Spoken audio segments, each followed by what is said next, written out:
हम ही अपने दुखों का मदावा भी कर सकते हैं ना, लेकिन हम करते नहीं हैं और ख़ुद हम अपने आप को दुख दे रहे हैं। कैसे? हम में से अगर हम ये सारे काम कर रहे हैं तो आपको खुद ही पता चल जाएगा। एक सबसे पहली चीज़, delusions, out of touch with reality. ठीक, रियलिटी से, रियलिज्म से हमारा ताल्लुक ही कोई नहीं है। बहुत दिल टूटेंगे, बड़ी तकलीफ़ें होंगी। आप चाहते हैं कुछ हो जाए पर हो नहीं सकता। चाहते हैं दुनिया बदल जाए, दुनिया नहीं बदल सकती, ये ऐसी है। आपको अपने जहन की दुनिया और दिल की दुनिया बदलनी होगी और उसको एडजस्ट करना होगा ताकि आप जी सकें।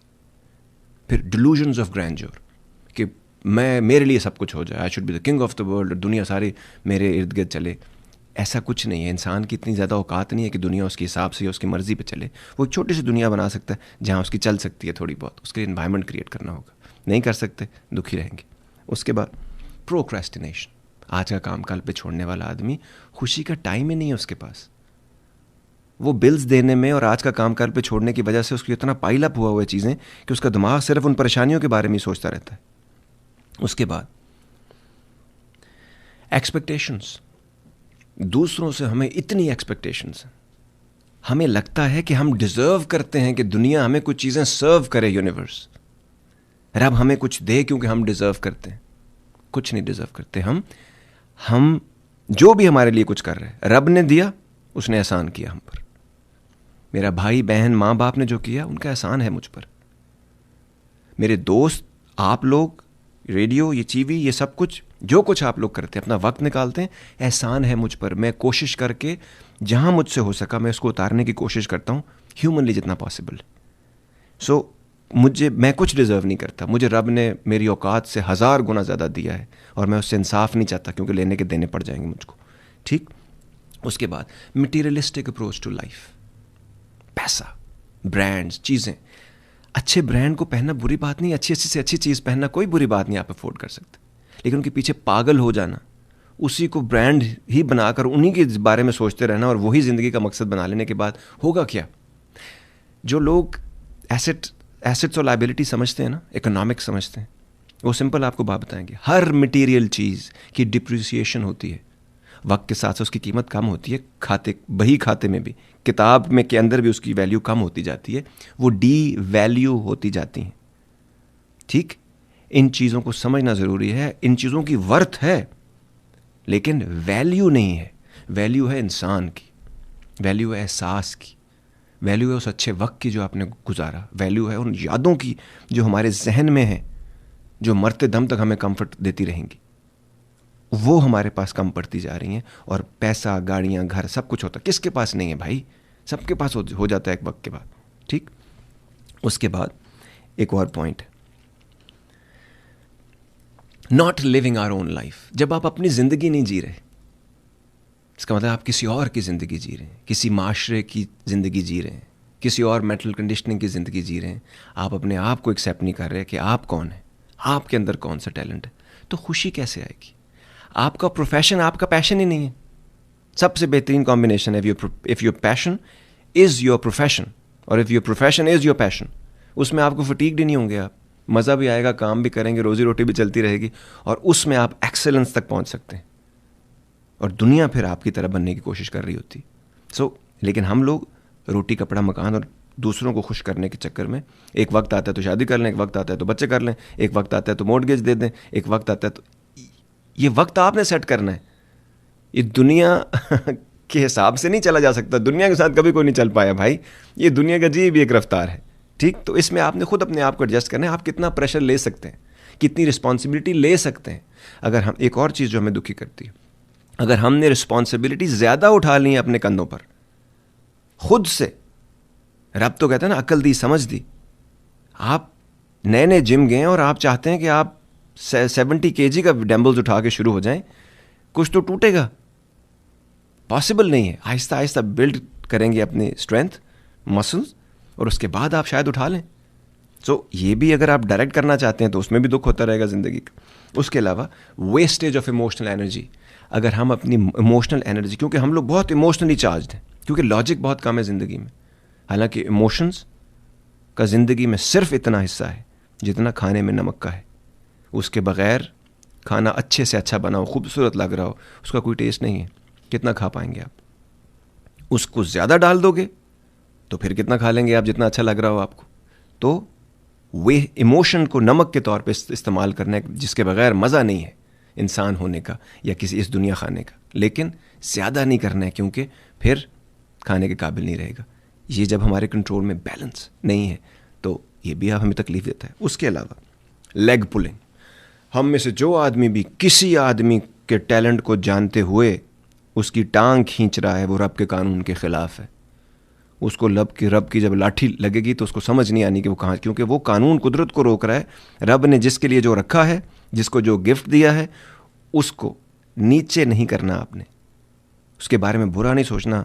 आप खुश रह ही नहीं सकते। खुशी का एक, अगर आपने लिटमस टेस्ट लेना ना, एक टेस्ट कि आप खुश आदमी है या नहीं, सिर्फ देख लें किसी दूसरे को ऊपर जाता हुआ देख के, उसकी कामयाबी पे, उसके बच्चों की खुशी पे, उसकी ज़िंदगी पे, किसी भी तरह से खुशी पे आपको दुख हो रहा है, आप कभी खुश नहीं रह सकते। ये एक सिंपल लिटमस टेस्ट है जिससे पता चल जाता है ये एसिड है या बेस आप, ठीक है जी। उसके अलावा रस्म व रवाज, ये दुनिया, इसके रस्म व रवाज हमारी आपकी आसानी के लिए हैं, इंसान को इंसान से मिलाने के लिए हैं। शादी में चचा की, मामे की, ताई की बेटी के बच्चे का सूट देने के लिए नहीं है। जहालत है ये सब। लोगों को खुश कोई नहीं कर सकता। लोग रब के भी ख़िलाफ़ हैं, लोग पैगंबरों के ख़िलाफ़ हैं। वो अजीब बातें करते हैं, वो उससे लड़ पड़ते हैं और उसको अजीब बातें कर रहे होते हैं, ठीक। सो ये रस्म व रवाज जो है ना, हमारी आसानी के लिए है। हर वो रस्म व रवाज जो हमारे लिए मुश्किल पैदा कर रहा है, हमें उधार लेकर बच्चों की शादियां करवा रहा है, उनके जहेज़ पूरे करवा रहा है और उनके मसाइल दिन ब दिन बढ़ेंगे इससे। वो रस्म व रवाज जो कि हमें आसानी नहीं पैदा करते, उसको फॉलो करने से हमारी खुशियाँ छिन जाती हैं। हम अजीब लोग हैं, जब खुश होते हैं तो ख़र्चा करते हैं, जब दुखी होते हैं तो रिटेल थेरेपी में ख़र्चा करते हैं, और फिर पैसे नहीं होते तो लोगों से मांगते हैं, फिर उधार वालों का फ़ोन आता है, उनसे आंखें चुराते हैं और फिर कहते हैं ये क्या ज़िंदगी है। वो आदमी जिसका सलामती उसके हाथ में नहीं है, वो आदमी हमेशा दुखी रहेगा। जिसके पास बिल्स पे करने हैं हर वक्त, जिसने किसी के उधार देने हैं, ज़रूरत से ज़्यादा, चादर से ज़्यादा पाँव फैलाएँ, वो खुश कैसे रह सकता है? वो बेचारा तो छुपता छुपाता ही रहता है। तो ये भी समझना है। उसके अलावा resisting to change for better, हर वो आदमी जो तब्दीली से मुतनफ़र है और रेजिस्ट कर रहा है उसको, हालांकि वो तब्दीली उसके लिए बेहतर है, ज़माने के हिसाब से, उसके टेम्परामेंट के हिसाब से, उसकी ज़िंदगी के हिसाब से, वो रेजिस्ट करता रहेगा एक हद तक। या तो एनवायरनमेंट ऐसा क्रिएट करे जिसमें वो सब कर सके, या फिर अगर वो एक हद से ज़्यादा चेंज को रेजिस्ट कर रहे हैं तो दुनिया में फिर आप रिडंडेंट हो जाएंगे, ठीक।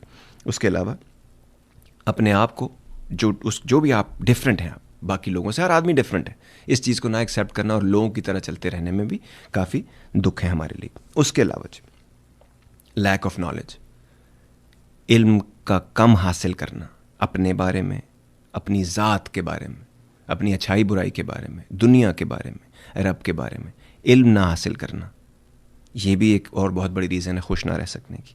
उसके अलावा not knowing how to think, यही नहीं जानता आदमी, अपने आप को ट्रेन ही नहीं कर सका कि सोचना कैसे है, क्योंकि सोचने से जहन एक खूबसूरत बाग है, इस बाग का ख्याल रखना, इसकी मट्टी गोडी करना, इसको पानी लगाना, इसमें से वीड्स निकाल कर बाहर रखना ताकि वो ज़मीन के सीने से एनर्जी को चूसे ना और वो उन मादनियात और उन प्लांट्स को जन्म दे जो, और उन पौधों को जन्म दे खूबसूरती को जो आप चाहते हैं। ये हमारा काम है। जब हम ये नहीं करते तो फिर नेगेटिव थिंकिंग, बाकी चीज़ें जो हम रोज़ थके थके महसूस होते हैं, लोगों की अजीब अजीब जो चीज़ें हम कर रहे होते हैं, हमें सोचना नहीं आता है। हमें लोग कहते हैं जी जेलसी, नेचुरल बात, बेवकूफ़ी है। नेचुरली कैसे? रब एक इंसान पैदा करे शाहकार और उसके अंदर वो पैदा कर दे जेलसी, दूसरों से हसद करना। ये मैल फंक्शन है अपने सिस्टम का। ये इस बात की निशानी है कि हमने अपना काम नहीं किया। एनवियस हो सकते हैं, रश्क आ सकता है, इंस्पिरेशन ले सकते हैं, जेलस हुए, सिस्टम का मैल फंक्शन है। खुदा को दोष मत दीजिए और नेचर को कुछ मत कहिए। लेते हैं एक छोटा सा कमर्शियल ब्रेक, वापस आता हूँ जी आपके पास। उम्मीद करते हैं कि हम ऊँट को किसी करवट बिठाने में कामयाब हो जाएंगे। Thank you very much. Welcome back ladies and gentleman, you watching radio Azad on TV1। बात हो रही है जी हैप्पीनेस के बारे में, खुशी के बारे में। खुशी क्या चीज़ है, कैसे हासिल की जा सकती है, पता कैसे चलता है कि हम खुश हैं, या कब पता चलता है कि हमारे पास खुशी की कमी है।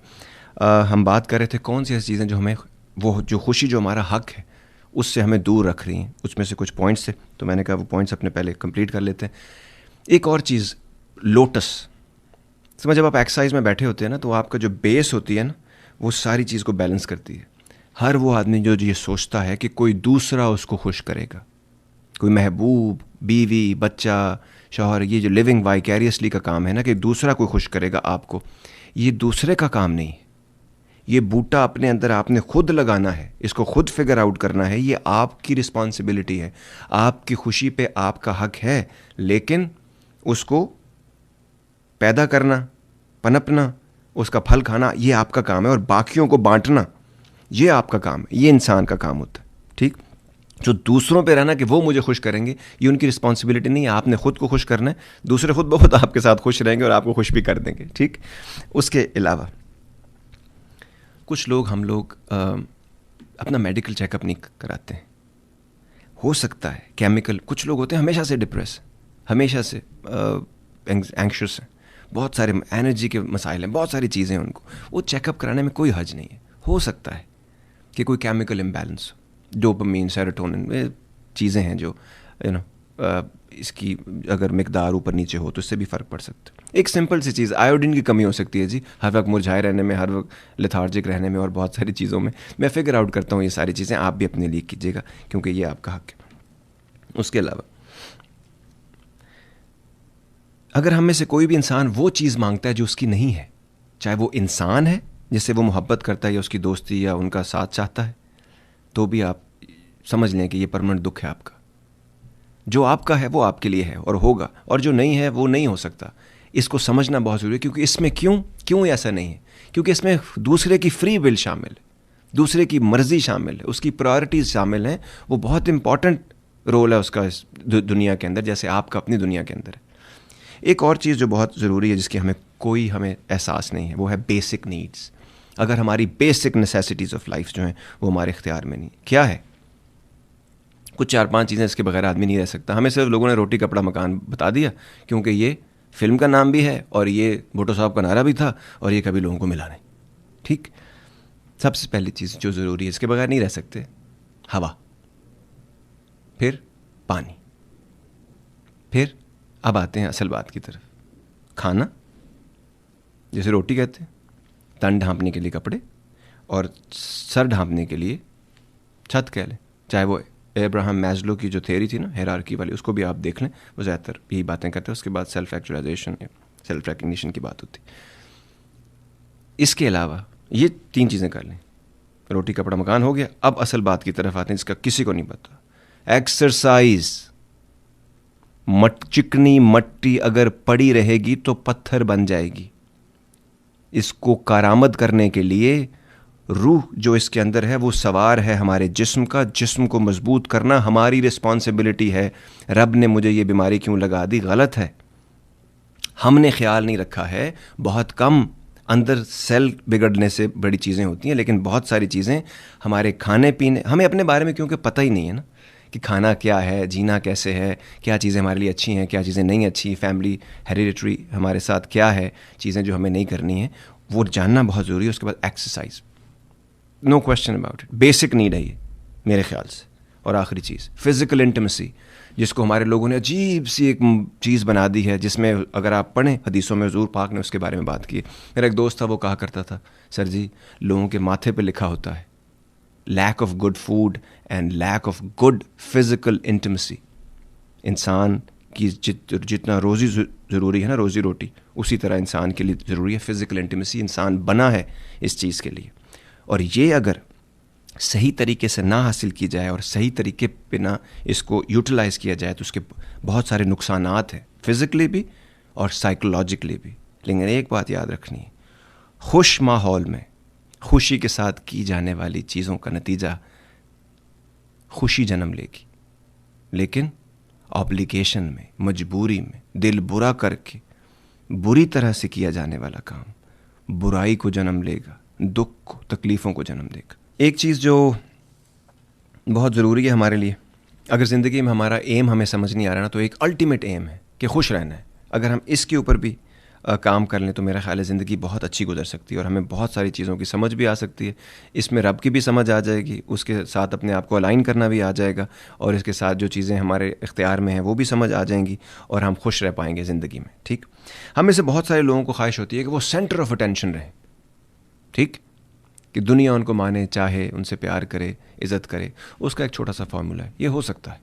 कैसे? खुश रहें, मुस्कुराएं, हंसें। आप यकीन करें, मैंने अपनी ज़िंदगी में हमेशा मैं उन लोगों की तरफ मेरा झुकाव ज़्यादा रहा है जो खुश रहते थे, जिनको देखकर मुझे एनर्जी मिलती थी, और उनमें एक नहीं था, जिसे मैं कहता हूँ ना बूथी सिंड्रोम, वो बूथी नहीं लटका लेते थे अपनी। सगे माँ बाप भी परमानेंट अगर दुखी रहेंगे, सगे बहन भाई भी, बीवी बच्चा भी और शौहर भी और औलाद भी अगर परमानेंट दुखी रहेगी और मुंह बना के बैठेगी, तो उसको भी अवॉइड करना शुरू कर देंगे हम लोग। ये इंसान बना ऐसा है। अगर आप चाहते हैं कि लोग आपके इर्द गिर्द रहें और आप सेंटर ऑफ अटेंशन है, तो all you have to do is just smile, laugh, enjoy करें। जो आदमी जितने दिल से खुलकर ये चीज़ें करेगा, उतना लोग अट्रैक्टिव होगा और लोग उसकी तरफ जाएंगे। ये अब आते हैं उस बात की तरफ जो कि कैसे पता चलता है कि हम खुश हैं। अभी मैं एक अजीब बात करने लगा हूँ जो आपने पहले कभी, क्योंकि टीवी में नहीं देखी, रेडियो में मैं कर सकता था। अगर शाहरुख खान साहब को आप तो जानते हैं, कौन नहीं जानता, कहते हैं 3.7 बिलियन लोग जो हैं उनकी फेस वैल्यू है, ब्रैड पिट साहब से भी ज़्यादा है। वो एक उनका एक सिग्नेचर सा एक स्टाइल है, ठीक, वो जो ऐसे करके करते हैं ना। अगर कभी कभी आपका दिल नहीं चाहता कि आप ऐसे करें, तो आप यकीन करें नहीं है खुश, ठीक, कि सारी दुनिया इसमें समा सकती है।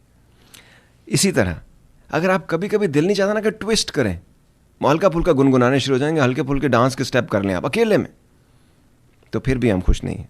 ये कुछ बेसिक चीज़ें। अगर खाना खाते हैं और मज़ा नहीं आ रहा खाना खाने में, you not looking forward to food, you not enjoying it, तब भी हमारा ध्यान कहीं और है, हम खुश नहीं हैं। ठीक, ये कुछ बेसिक चीज़ें। You looking forward to hitting the bed, आप बिस्तर में जाके सोने के लिए आप इंजॉय करते हैं कि यार मैं सोऊंगा। सुबह उठते हैं तो आप फ्रेश हैं, नया दिन आया है, रब ने मेरे पे मेहरबानी की, आज कुछ और करूंगा मैं, तो फिर भी इसका मतलब है हम कहीं गुम हैं, खुश नहीं हैं। इसके अलावा मतलब हम फ्यूचर की तरफ देख रहे होते हैं, हम चीज़ों को, नई चीज़ें खुलेंगी, कुछ नया सीखने को मिलेगा, ये भी बड़ा ज़रूरी है। इससे भी पता चलता है कि आप खुश हैं।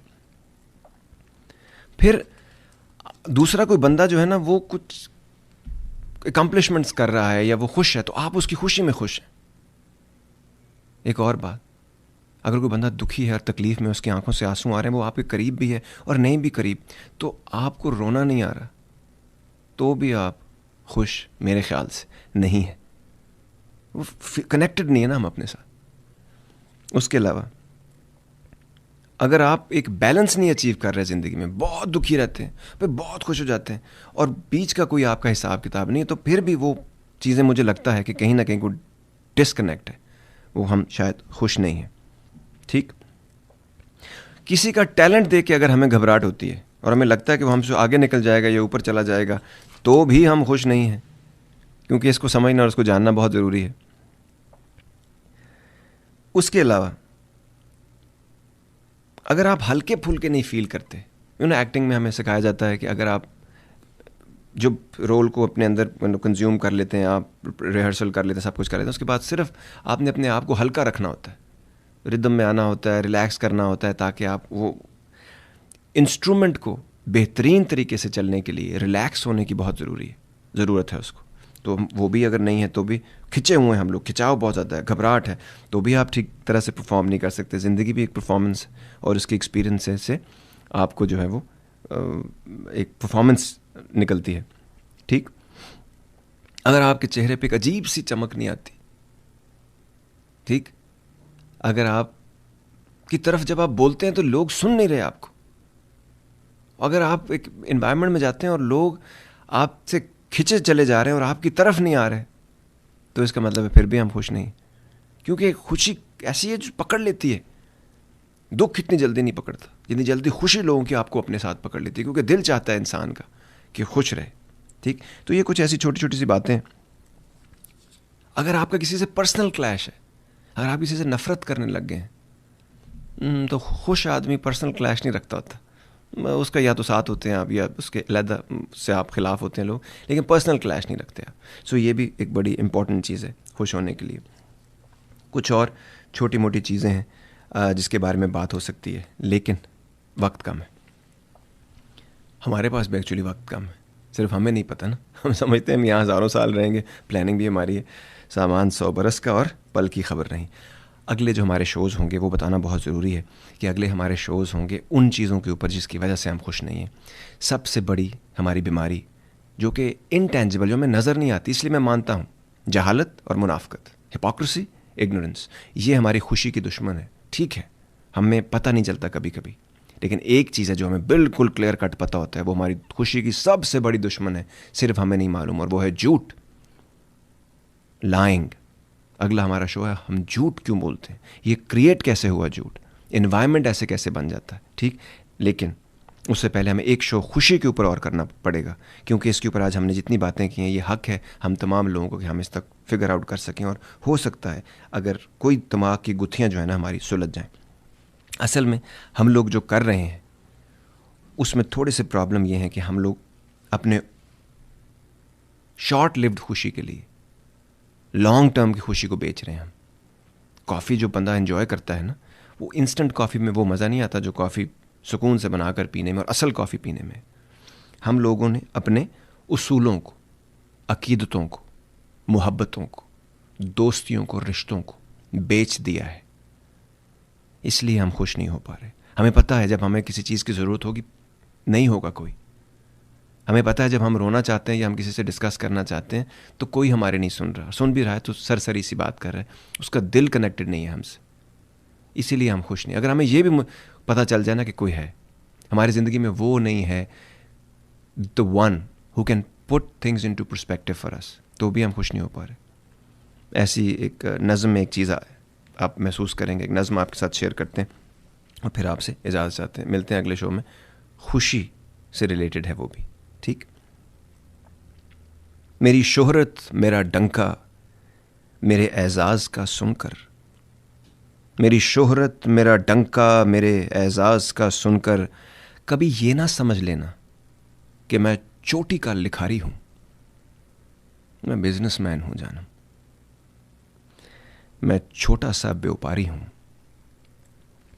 मेरी आड़त पे बरसों से महंगे दाम बिकता है, मेरी आड़त पे बरसों से महंगे दाम बिकता है, वो तेरे गम का सौदा है। तेरी आंखें, तेरे आंसू, तेरी चाहत, तेरे जज्बे यहां शेल्फों पे रखे हुए हैं, वही तो मैंने बेचे। मेरी आड़त पे बरसों से जो महंगे दाम बिकता है, वो तेरे गम का सौदा है। तेरी आंखें, तेरे आंसू, तेरी चाहत, तेरे जज्बे यहां शेल्फों पे रखे हैं, वही तो मैंने बेचे। तुम्हारी बात छिड़ जाए तो बातें बेच देता हूं, जरूरत कुछ ज्यादा हो तो यादें बेच देता हूं। तुम्हारे नाम के तकेड़े बहुत पैसा कमाया है, नई गाड़ी खरीदी है, नया बंगला बनाया है, मगर क्यों मुझको लगता है, मगर क्यों मुझको लगता है मेरे अंदर का व्यापारी तुम ही को बेच आया है। मैं बिजनेसमैन हूं जानम, मैं बिजनेसमैन हूं जानम।